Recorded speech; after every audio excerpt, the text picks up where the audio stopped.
So over here, you can see that I have this particular text right here. And let's say what I want to do is I want to go ahead and set out line spacing for this text.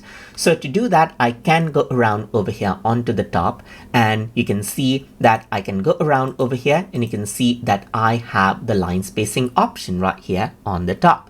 If I were to go around over here, you can see that right now it's in default right here, meaning I can go ahead and select out a particular point as I like 18 or 13. And as I hover around, you can actually see this line spacing right here, just like this. You can go around over here just like this as well.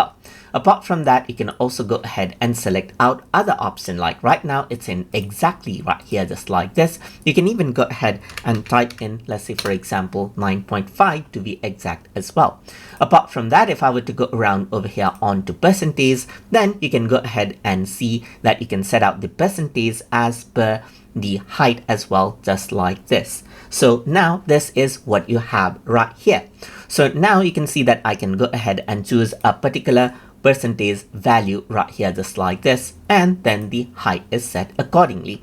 So if I were to go around over here, you can see that I can go ahead and select out, let's say, at least version as well. And apart from that, you can see that as you go ahead and choose, you can see that depending on what option you choose right here, you can see you can change around the line spacing right here, just like this, so that whenever I press enter, you can see that the line spacing in between the letters right here, just like this, the text right here is like this. So that is how you can go ahead and set up the line spacing inside of Affinity for text. So I hope you guys learned something as always.